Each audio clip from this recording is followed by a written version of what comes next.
friends, this is Saudamni and today we are here to discuss the current affairs of 28th January 2021.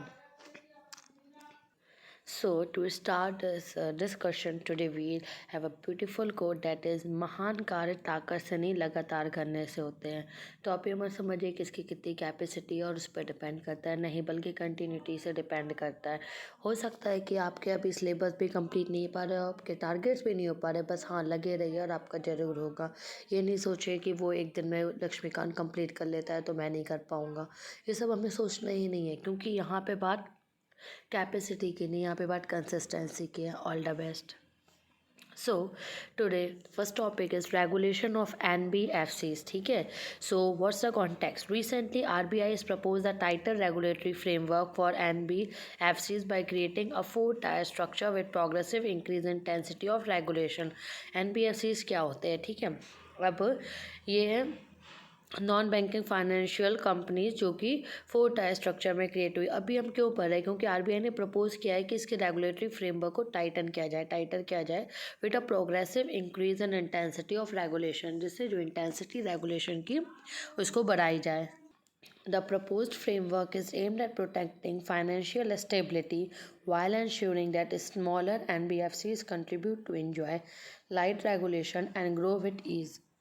The proposed मतलब इसका क्या framework क्या रहेगा कि हम एम करेंगे फाइनेंशियल स्टेबिलिटी को प्रोटेक्ट करें, इंश्योर करें कि स्मॉलर जो NBFCs है वो कंटिन्यू करें, एंजॉय लाइट रेगुलेशंस और ग्रो कर पाए ईजिली।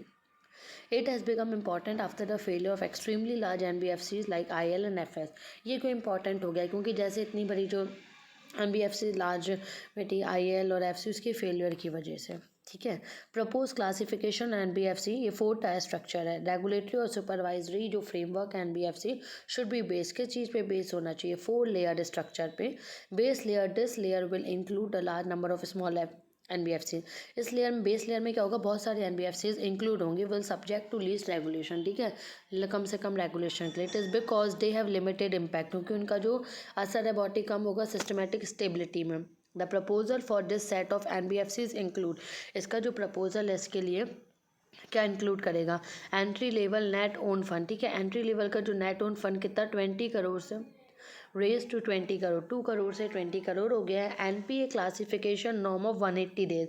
ये जो 180 डेज का classification will be harmonise to 90 days. 90 days किया जाएगा। Disclosure requirement will be widen, जो डिस्क्लोजर रिक्वायरमेंट उसको और बढ़ाया जाएगा। जैसे इसमें डिस्क्लोजर होगा, exposure, related party transaction, customer complaint, ये सब चीज़ें।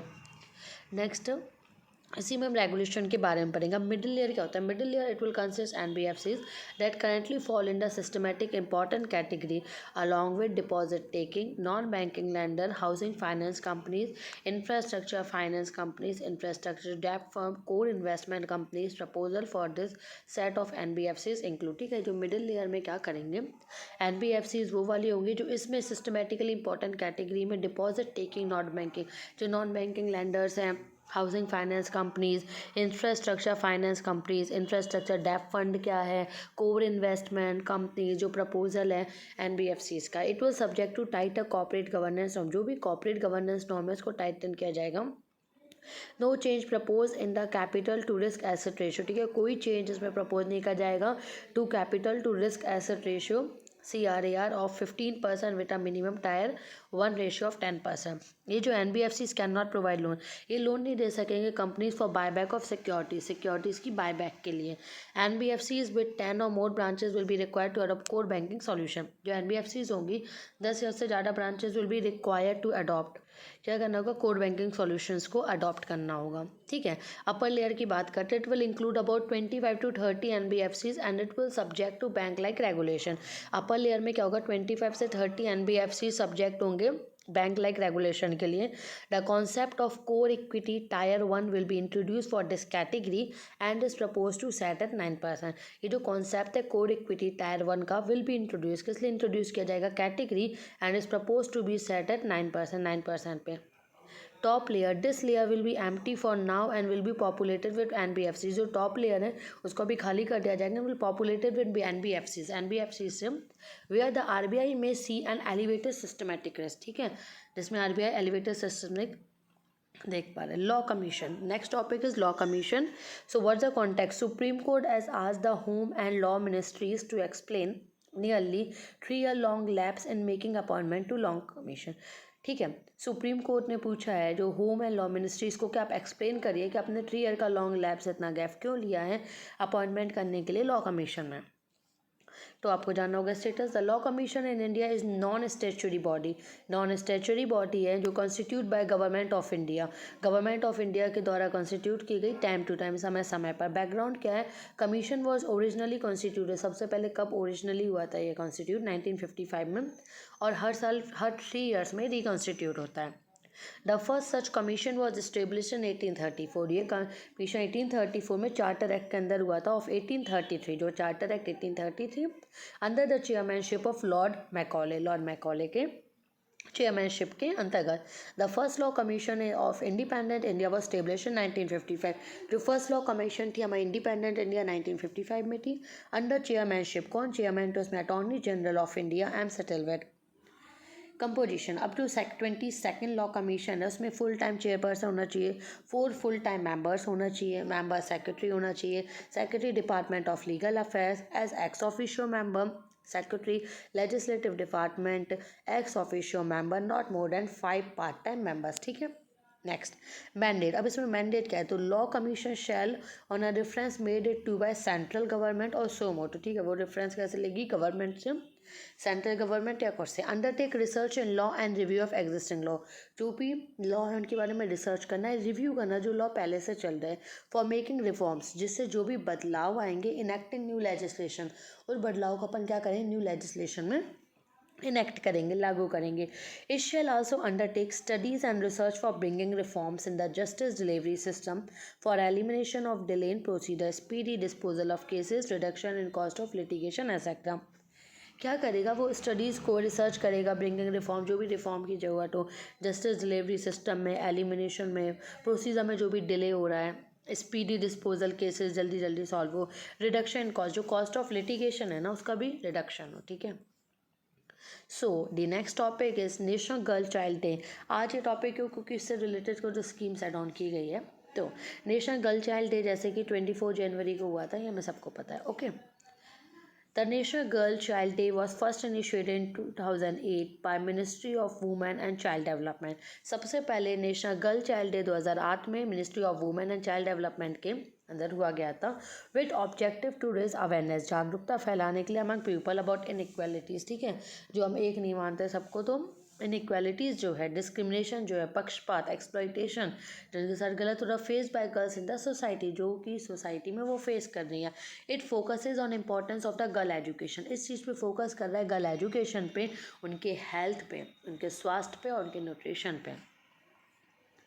The celebration will also mark the anniversary of Beti Bachao Beti Padhao. ठीक है, जो हमारी बेटी बचाओ बेटी पढ़ाओ जो स्कीम था उसका एनिवर्सरी को भी मार्क करेगा। Punjab has announce January 2021। Punjab ने जनवरी 2021 को मंथ ऑफ गर्ल चाइल्ड से अनाउंस किया है। लॉन्च एंड एक्सपेंशनेट launch in January 2015 at Panipat in Haryana. ठीक है, पानीपत हरियाणा में हुआ था।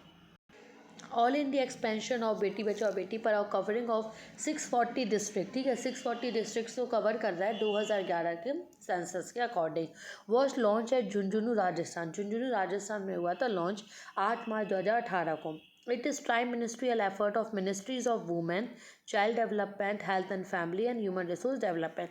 ये 3 मिनिस्ट्री का इकट्ठा एफर्ट है, जैसे कि ministry of women and child development, health and family welfare और तीसरा human resource development. Implementation, it is a central sector scheme. ठीक है, ये सेंट्रल सेक्टर स्कीम है, तो 100% financial assistance district level component end fund और डायरेक्ट रिलीज किया जाएगा to DCDM account for smooth operation of the scheme. ठीक है, ऑब्जेक्टिव, इसका मेन ऑब्जेक्टिव क्या है? Main objective of the scheme is to address the decline. हमें ये देखना है कि कैसे कम हो रहा है डिक्लाइन जो हो रहा है child sex ratio and related issues of empowerment, और से रिलेटेड इशू के औरतों का एम्पावर किया जाए, सशक्तिकरण किया जाए, सशक्त किया जाए ओवरऑल लाइफ साइकिल कंटिन्यू चले। बाकी स्टेप्स क्या थे गवर्नमेंट के जो भी लिए गए हैं? अब ये पॉइंट्स की वजह से जो ये टॉपिक दोबारा आया है, जैसे कि Ujjwala scheme, it is comprehensive scheme for prevention of trafficking and rescue, rehabilitation and reintegration of victims of trafficking and commercial sexual exploitation. Ujjwala scheme उनके लिए जो विक्टिम है ट्रैफिकिंग, कॉमर्शियल या सेक्सुअल एक्सप्लॉयटेशन के, उनके लिए नेशनल एजुकेशन पॉलिसी जो 2020 में भी अनाउंस हुई थी, introduce gender inclusion fund. Gender inclusion fund किस लिए टारगेट करेंगे? डेवलपमेंट ऑफ गर्ल चाइल्ड, ठीक है, गर्ल चाइल्ड के डेवलपमेंट के लिए। The fund will focus on ensuring 100% enrolment of girls in schooling and record participation rate in higher education. ये इस चीज़ पे फोकस करेगा कि 100% एनरोलमेंट हो गर्ल्स का स्कूलिंग में, पार्टिसिपेशन को हायर एजुकेशन रेट पे, डिक्रीजिंग जेंडर गैप, जो भी जेंडर गैप डिक्रीज किया जा रहा है ना कि लड़की या लड़का, ये जो जेंडर गैप है ना उसको डिक्रीज करना at all level, her level पे प्रैक्टिस जेंडर इक्विटी की practice and inclusion the society. So, the scheme related to this girl child, Kiran scheme. The Department of Science and Technology has launched knowledge involvement in research advancement through nurturing. ठीक है, किरण का full form है knowledge involvement in research advancement through nurturing. ये scheme किसके द्वारा दी गई? Department of science and technology के द्वारा, to provide various career opportunity, कि बहुत सारे कैरियर अपॉर्चुनिटी दी जाए वुमेन साइंटिस्ट और टेक्नोलॉजिस्ट को।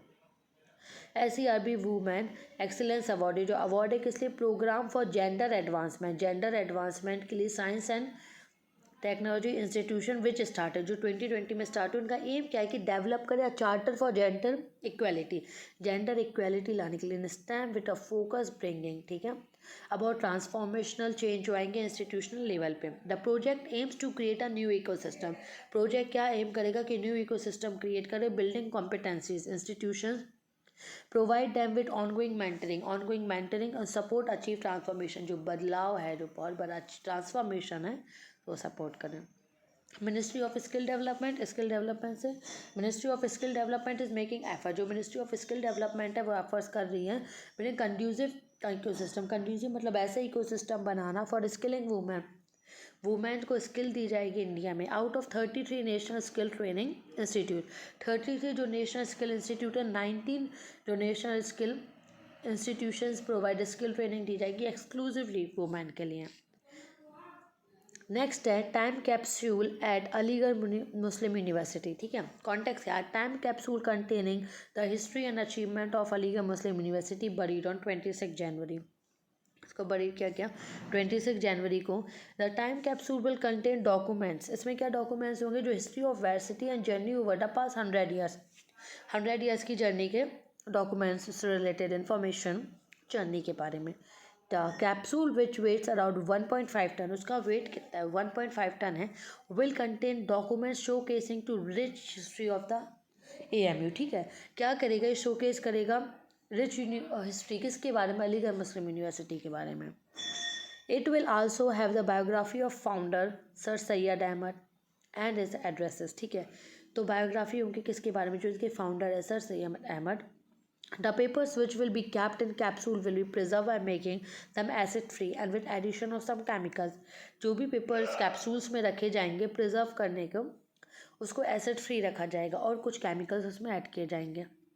आपको अलीगढ़ मुस्लिम यूनिवर्सिटी के बारे में पता होना चाहिए।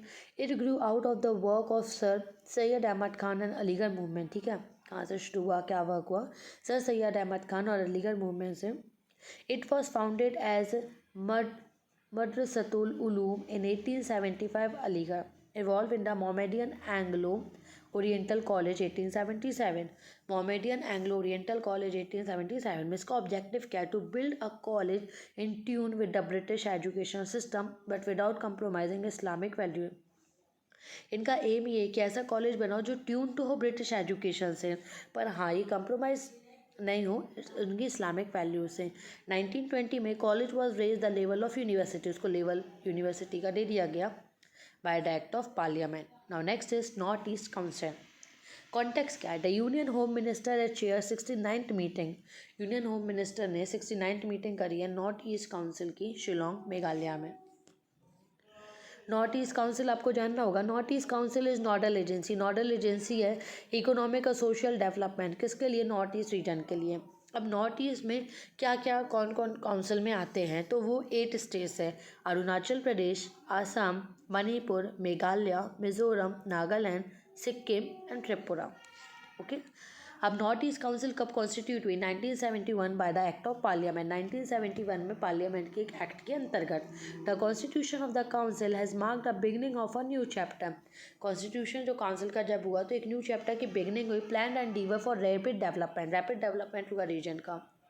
The Union Home Minister is ex officio chairman and MOSIC donor is ex officio vice chairman of NEC। ठीक है, वाइस चेयरमैन है नॉर्थ ईस्ट काउंसिल के, हमारे union home minister ex officio chairman है, और ministry of science IC donor ex officio vice chairman है north East council के। It is an apex level advisory body. Apex level advisory body है for securing balance हो, coordinate development हो, facilitate हो coordination among members of NEC। North East council में जो effective coordination हो उसके डेवलपमेंट के लिए। नॉर्थ ईस्ट काउंसिल का सिग्निफिकेंस इंपॉर्टेंस क्या है? वर्किंग टू रेज लाइवलीहुड बढ़ाने के लिए North East, besides launching several project, जो प्रोजेक्ट्स हो show how important the role of North Eastern. North East Council का क्या रोल है, ठीक है। So friends, thank you and all the best. Continue मेहनत करते रहिए। 4 घंटे पढ़ रहे 18 घंटे पढ़ रहे, बस कंटिन्यू पढ़िए, वो मैटर करता है। और पेपर के दिन तक आपकी इतनी तैयारी हो जाए, बार बार रिविज़न करते रहिए, बस आपको अपना एम अचीव हो जाएगा। All the best.